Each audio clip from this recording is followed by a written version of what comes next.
নমস্কার, আমি মীনাক্ষী আর আপনারা দেখছেন ভিটিভি স্পেশাল।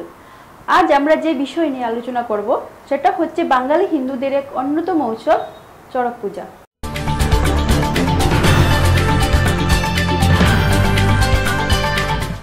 আমরা প্রায় অনেকেই জানি চড়ক পূজা পশ্চিমবঙ্গ, ত্রিপুরা, বরাক উপত্যকা ও বাংলাদেশের হিন্দু ধর্মাবলম্বীদের অন্যতম গুরুত্বপূর্ণ লোকোৎসব।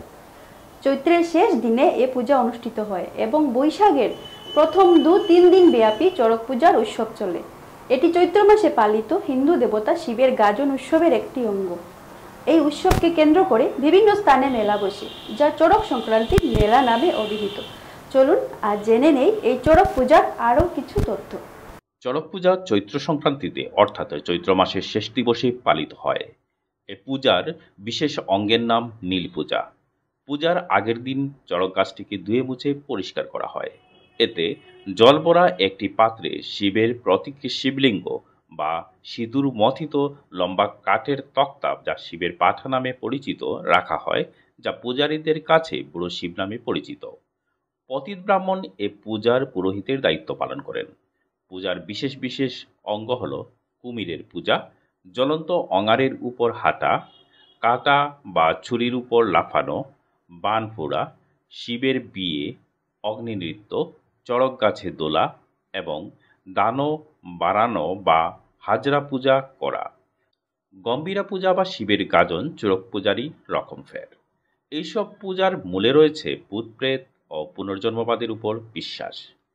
এর বিভিন্ন অনুষ্ঠান প্রাচীন কৌম সমাজে প্রচলিত নরবলির অনুরূপ। পূজার উৎসবে বহু প্রকারের দৈহিক যন্ত্রণা ধর্মের অঙ্গ বলেই বিবেচিত হয়।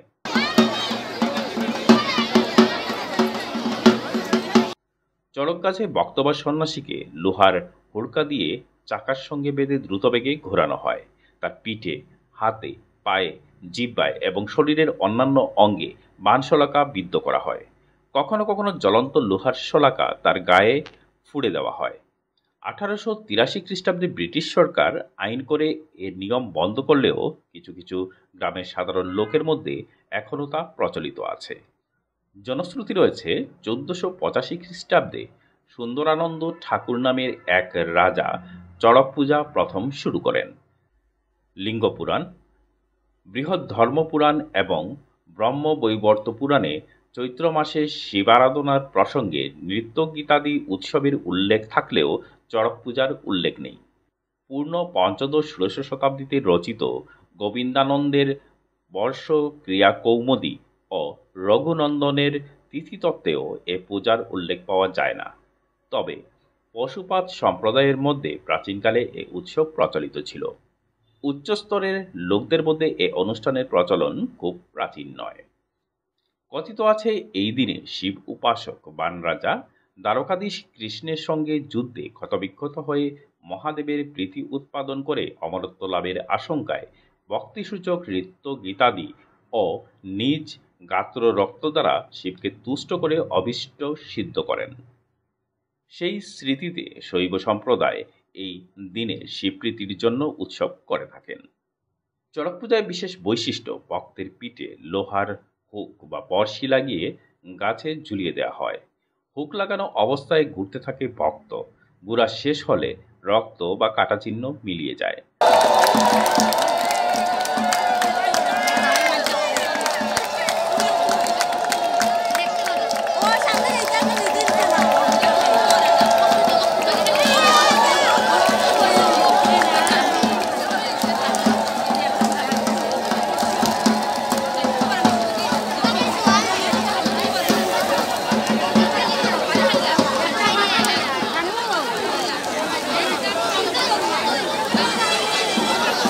অন্তজ সম্প্রদায়ের একটি বড় ধর্মীয় উৎসব হিসাবে এই পূজা ও মেলা বিবেচিত হয়ে আসছে। এই বিশেষ দিনে চড়ক পূজা অনুষ্ঠিত হলেও এর প্রস্তুতি চলে টানা 15 দিন। শিব পার্বতীর পালা গেয়ে আয়োজকরা পাড়ায় পাড়ায় ঘুরে বেড়ায়। চাল, ডাল, টাকা পয়সা, মাগন বা ভিক্ষা তুলে পূজার খরচ জোগাড় করে।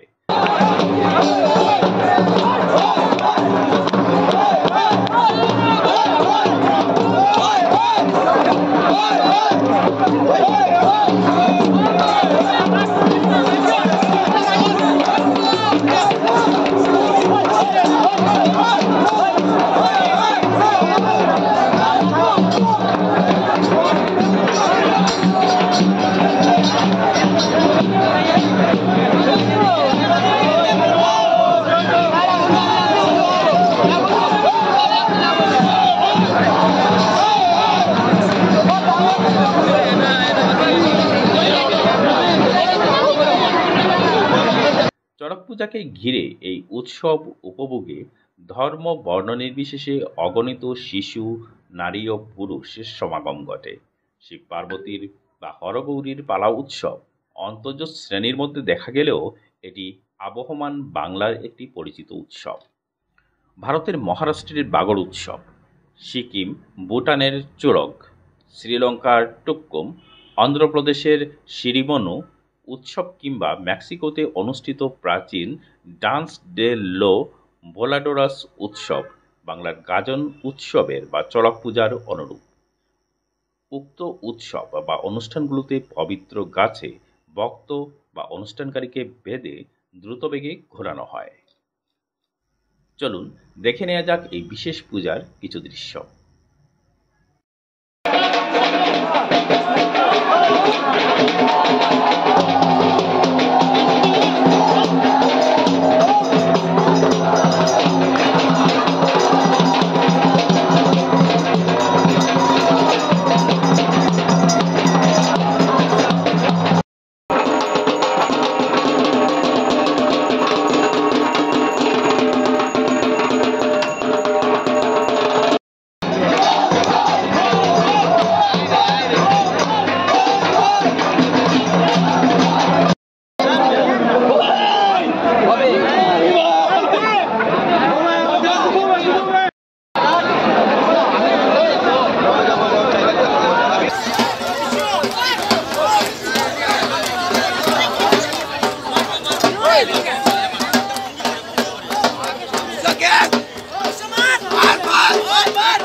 ভিডিওটি কেমন লাগলো অবশ্যই আমাদের কমেন্ট করে জানাবেন।